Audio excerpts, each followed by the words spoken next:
We all have different moments from gaming that we carry with us. Moments that are engraved in our minds. Maybe that first game system you unwrapped at a Christmas or at a birthday party. The first time you saw Sonic go flying across the screen. The first time you saw Mario jump out of the warp pipe in full 3D. Or maybe even that moment you met a classic startup screen for the first time.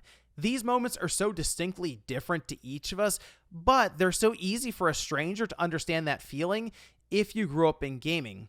And that's what I wanted to talk about today, because there's a moment that stuck with me now for more than 20 years. And finally, I'll actually be able to relive that time, except this time, I'll be playing it.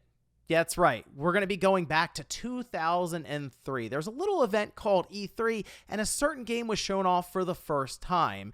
Unfortunately, that demo has pretty much been lost until now, and we are going to go through it here for the first time, and I'm very excited. So if you guys enjoy this video, make sure that like button, subscribe if you're new. We're going to start today with this video sponsor. Today's video is sponsored by Genshin Impact. Set forth on a journey across a fantasy world called Tevat in this open world action RPG, now available on current Xbox platforms. Explore 7 nations with a diverse cast of characters with unique personalities and abilities. In the latest patch, 5-star character Chaska, who can ride her gun flying around in midair, and a new 4-star character, Auroran, join in. Chaska has overcome many conflicts in her life and is now known as the Peacemaker for her ability to solve them. Auroran is a loner who questions his purpose in life and sets out to better understand himself and his place in the world. A cross-save function is also available, letting you seamlessly take your progress between your Hoyoverse account and Microsoft account. Xbox users who log in now receive a free Wind Glider, and Xbox Game Pass members receive free Primogens on every version update. Click the link in the description below and start your journey in the magical world of Genshin Impact today on Xbox. Thanks to Genshin Impact for sponsoring today's video. For the first time, let me now unveil Xbox. In 2002, the Xbox had fully broken onto the scene with help from their new flagship franchise, Halo. It felt like anyone who had an Xbox had a copy. Obviously, the sales of the game didn't match up one-to-one with Xbox systems, but it was that situation of if you start talking to someone at high school and find out they have an Xbox, 9 times out of 10, they had, or at least they knew about Halo. This started the era of LAN play with consoles, since the Xbox completely leaned into the setup with its network capabilities. Hauling an 80-pound CRT down the street to a friend's house was a constant, since Halo didn't have online play, but we endured because that multiplayer was incredible. Eventually, there were rumblings that Halo 2 was setting up for a reveal, but information wasn't flowing as freely as it does now. Message boards were scattered, and information was coming from magazines that would be a month or 2 behind in most cases. So, when a commercial aired out of nowhere on TV making the big announcement, it was legendary stuff. I think seeing it on TV in general made the entire thing feel justified to be so excited for. Back then, games were still in that fringe geek territory, and it wasn't as mainstream as it is now. So when Master Chief walked through the door in prime time, guys, it was something else. From here, though, all bets were off and it was on. I remember dialing in every day trying to find something new about this game. What was it actually going to look like in game? What new weapons would they have? What's next for Chief in his adventures? Will he finally take his helmet off and show us his face? These questions flooded message boards and magazine articles over the next several months until E3 2003 finally delivered. And delivered might be putting it mildly. This was one of the most hype moments that I can remember for Halo fans, because what we saw looked almost too good to be true. Although I guess with information that came out later, turns out it technically was. What we were presented with here looked awesome, but behind the scenes, it was held up with a lot of tricks just to get it to run on an Xbox console. The visuals, the scripted events, the AI, it all looked like a generational leap from Halo Combat Evolved, but it was still running on the same Xbox we've been using this whole time. Unfortunately, when the game released the following year, the new Mombasa level that we saw at E3 didn't make the cut as it was originally shown. We still had like a version of it, but it wasn't really what they presented there on stage. Now, however, 20 years later, to celebrate the 20th anniversary, Halo Studios and Dig Site worked together tapping original archives from this demo, along with reverse engineering other parts to finally let us play through that E3 2003 demo. This is currently available through the Master Chief Collection on Steam, and it's a pretty easy setup through the Steam Workshop, and when launching the game after enabling the mod, you get a new option under Halo 2 Anniversary with the Earth City demo. I'll admit, I had a small laugh starting up the demo since they were able to even recreate that initial Sergeant Johnson presentation. This is meant to be somewhat of an on-rails experience. Remember, the idea was to follow a set path to show off the game in the best possible light.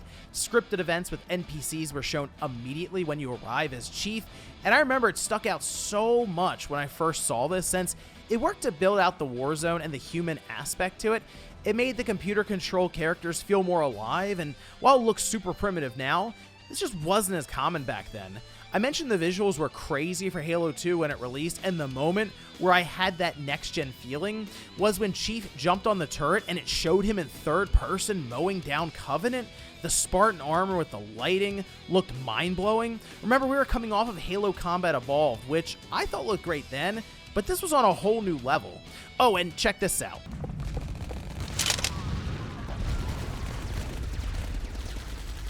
Pretty cool, right? That Marine gave me 2 guns and I'm dual wielding now. Great. Okay, let's take a look and see what the reaction was back in 2003 when this happened. Take cover!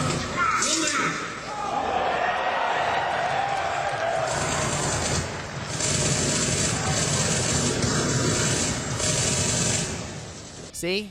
I told you, it was pretty cool. Dual wielding was legitimately game-changing for Halo 2, though, and it really showed some interesting ideas Bungie had to set the sequel apart from Combat Evolved. But finally, this was it, the biggest standout for the entire demo. Towards the end, you jump out onto a road and an AI-controlled Marine pulls up in a Warthog with a Gauss gun. But they don't get out and let you drive. They stay in and drive you around.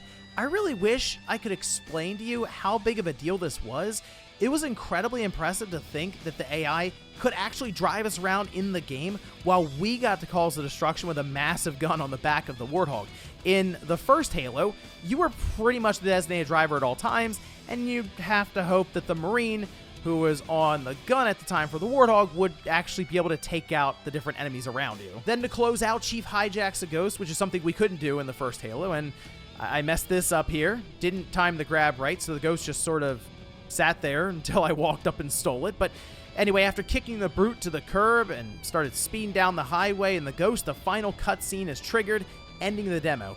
This, by the way, is such an awesome way to close it out. Chief surrounded by elites holding energy swords, the odds stacked against him, only to make a quip to Cortana about sticking them with the plasma grenade, cutting to an epic title card with the music in the background to match it.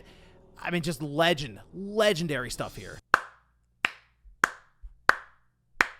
It's one of those times where I really wish we could just go back in time. I could just, that moment in time for everyone to see and experience, because it's so hard to convey this now with all the crazy advancements we've had in gaming in the last 20 years. But you have to remember, we're going back to a time there was no YouTube. You were watching this stream huddled around your big CRT monitor for your computer with a little 480p like window on a website that was barely functional as it was, or downloading something that was actually a couple hundred megabytes and would take a while so that you could play it back in your Windows media player. And I ended up doing that, actually downloading it, and I watched it over and over and over again, just fascinated with everything they were able to present there. And while we didn't get that exact experience on the original Xbox, we did get it here 20 years later, and being able to go through it was awesome. It's like a 10-minute experience. They do have a sandbox portion where you can pretty much break off of the scripted path they have set up and just sort of explore. So that was kind of interesting to do as well, but it was more just the experience and the history behind all this, finally being able to try it out and go through it for myself. But let me know what you guys think about this down below with the demo, the E3 2003 experience finally being released 20 years later. And do you remember that moment in time that I'm referring to back then in 2003 when all this was first being shown, and what your reaction was to it? Thanks guys for watching, and I'll see you next time.